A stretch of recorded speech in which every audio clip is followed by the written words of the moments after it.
அன்பு நட்புகளுக்கு இனிய வணக்கம். இன்றைய திரிகடுகமும் என் பொருளும் செய்யுள் எண் 28. பயனற்றவர்கள் மூவர் அல்லது உமிகுத்தி கைவருந்துவார் மூவர் என்ற தலைப்பில் நல்லாதனார் அவர்கள் இந்த செயலை சொல்லியுள்ளார்கள். வெல்வது வேண்டி வெகுண்டு உரைக்கும் நோன்பு இலியும் இல்லது காமுற்று இருப்பானும் கல்வி செவிக்குற்றம் பார்த்திருப்பானும் இம்மூவர் உமிக்குத்தி கைவருந்துவார். பிறரை வெல்ல கோபத்தை காட்டும் தவ வாழ்வு வாழாதவன், தன்னிடமில்லாத எல்லாவற்றிற்கும் பேராசைப்படுபவன், மற்றவர் கூறும் அறிவுரையை கேட்டு அதில் குற்றம் காண்பவன், இந்த 3 பேரும் நெல் உமியை குத்தி கைவருத்தம் கொள்வார்கள். பிறரை வெல்வதற்கு நாம் சிறந்த வழி எது என்று நினைக்கிறோம் என்றால், அவர்களுடன் வாதாடுவது. உரையாடுவது வேற, வாதாடுவது வேற. உரையாடுவது நம் கருத்தை நாம் சொல்கிறோம், அவர்கள் கருத்தை அவர்கள் சொல்கிறார்கள், கருத்து பரிமாற்றம் நிகழ்வதற்கு வாய்ப்புண்டு. வாதாடுவது என்றால், அதுவும் விதண்டாவாதம் என்றால், நான் பிடித்த முயலுக்கு 3 கால் என்று சொல்லுவோம், அவர்கள் 2 கால் என்று சொல்லுவார்கள். இந்த கருத்தில் நாம் மோதிக்கொண்டிருப்போம். அதனால் மற்றவர்களை வெல்வதற்கு நீங்கள் தேர்ந்தெடுக்கக்கூடிய சிறந்த வழி என்னவென்றால், அன்பும் பொறுமையும் சகிப்புத் தன்மையும் விட்டு விலகி போவதும் தான். ஒரு குறுகிய பாலம், அதில் இருவர்கள் வந்து கொண்டிருக்கிறார்கள். ஒருவர் பேரறிஞர், ஒருவர் பேரரசர். அந்த குறுகிய பாலத்தில் வரும்பொழுது ஒருத்தர் ஒதுங்கி வழிவிட்டாதான் இன்னொருத்தர் போக முடியும். திரும்பி நின்று ஒரு பக்கமாக நின்று வழிவிட்டால் தான் இன்னொருத்தர் போக முடியும். அப்ப அந்த பேரரசர் சொல்கிறார், நான் இந்த நாட்டினுடைய மிகப்பெரிய அரசன், நான் முட்டாள்களுக்கு வழிவிட மாட்டேன் என்று அவர் சொல்லுகிறார். சொல்லிவிட்டு அவரோடு நின்று கொண்டிருக்கிறார்.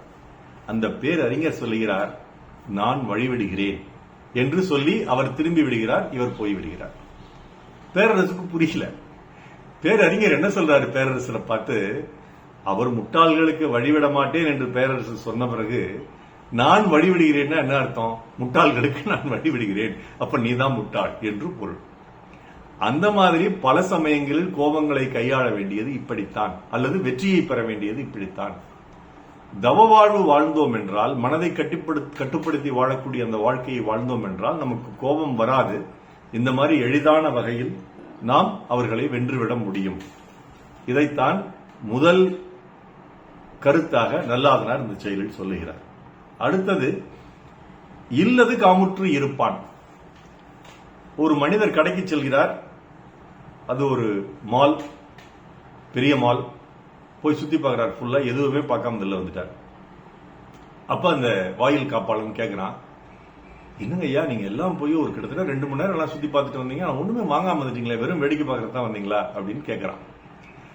அதற்கு அந்த நபர் சொல்கிறார், என்னால் எவ்வளவு பொருட்கள் இல்லாமல் நிம்மதியாக வாழ முடியும் என்று பார்த்துவிட்டு வருகிறேன். இந்த பொருள் எனக்கு தேவையே இல்லை, இதெல்லாம் இல்லாமையே நான் நிம்மதியாக மகிழ்ச்சியாக வாழ்ந்து கொண்டிருக்கிறேன் என்று ஒரு பட்டியலிட்டு வந்திருக்கிறேன். கிட்டத்தட்ட ஒரு 3000 பொருட்கள் இங்க இருக்குது, அது இல்லாமே என்னால வாழ முடியும் நிம்மதியாக மகிழ்ச்சியாக சொல்லிட்டு போற. அந்த மாதிரி நம்மகிட்ட இல்ல அப்படின்னா உடனே அது வீடுன்னு நினைக்கிறது. நம்மகிட்ட ஒரு மகிழ்வுந்து கார் இல்லாம இருக்கலாம். பக்கத்து வீட்டுக்காரன் புதுசா எப்படியோ அப்படியோ சம்பாதிச்சு ஒரு கார் வாங்கியிருக்கான். அதை பார்த்துட்டு நம்ம புறாமப்பட்டு நம்மளும் கார் வாங்கணும், நம்மளும் இப்படியோ அப்படியோ சம்பாதிச்சோம்னா இப்ப என்ன ஆகும்? பிடிச்சி உள்ள போட்டுருவாங்க. ஏன்னா அதை ரொம்ப தீவிரமா தேடிட்டு இருக்கிறாங்க. எவன் லஞ்சம் வாங்குவான் அவனை பிடிச்சி உள்ள போடலான்னு ஆட்சியாளர்கள் தேடிக்கொண்டிருக்கிறார்கள். அந்த மாதிரி நம்ம கிட்ட இல்ல அப்படின்னா அதுக்காக நம்ம பேராசைப்படக்கூடாது, தேவையற்ற ஒன்றுக்காக ஆசைப்படக்கூடாது. அப்படி ஆசைப்பட்டு வாழ்பவன், முதலில் எவன் ஒருவன் கோபம் கொள்பவன் மற்றவர்களை வெல்வதற்காக, இரண்டாவது எவன் ஒருவன் தம்மிடம் இல்லை என்ற எல்லா பொருளுக்கும் ஆசைப்பட்டு வாழ்பவன், மூணாவது சில பேர் பேசும்போது பாத்தீங்கன்னா அவங்க சொல்ற கருத்துக்களை கவனிக்க மாட்டாங்க, கண்டென்ட்டை கவனிக்க மாட்டாங்க. அவங்க பாருங்க பேசும்போது அந்த ழா சரியில்லை, லா சரியில்லை அப்படின்னு உச்சரிப்புலையோ அல்லது சொல் குற்றம் பொருள் குற்றம் இப்படி எல்லாம் கண்டுபிடிச்சோ நக்கீரன் பரம்பரையில் வந்தவங்க மாதிரி பேசி முடிச்சுன்னே உங்கள் கருத்து நல்லா இருந்ததுன்னு போய் பாராட்டுறதுக்கு முன்பாக நீங்க இந்த தப்பெல்லாம் பண்ணீங்க, நீங்க இதெல்லாம் சரி பண்ணிக்கணும், இது உங்க நன்மைக்காக தான் சொல்றேன் அப்படின்னு ஆரம்பிச்சிருவாங்க. இதைத்தான் இப்படி பண்ணக்கூடிய ஆட்களை தான் இந்த 3வது நபர் என்று நல்லாதனார் சொல்றாரு. கல்வி செவி குற்றம் பார்த்திருப்பான். இவன் தான். இந்த மூவரும் பண்ற வேலை என்னன்னா, நெல்லை குத்துனோம்னா அதுல இருந்து அரிசி வரும், சாப்பிடலாம். அந்த நெல்லை மூடி இருக்கக்கூடிய அந்த உமி மட்டும் தனியா கிடக்குதுங்க, அதை எடுத்து போட்டு குத்திக்கிட்டு இருக்கிறோம்னா என்ன பிரயோஜனம்? ஒரு பயனும் கிடையாது, நம்ம கைதான் வலிக்கும். அப்படி உமியை குத்தி கை வருந்துபவர்கள் போல பயனற்ற செயல்கள் இந்த மூன்றையும் இவர்கள் செய்து கொண்டிருக்கிறார்கள் அப்படின்னு நல்லாதனார் சொல்றார். அப்ப அந்த பயனற்ற மூன்று செயல்கள் எதை நாம் செய்யக்கூடாது? ஒன்று, மற்றவர்களை வெல்ல வேண்டும் என்றால் கோபப்படக்கூடாது. இரண்டாவது, நமக்கு இல்லாத எல்லாவற்றின் மேலும் நாம் ஆசைப்படக்கூடாது.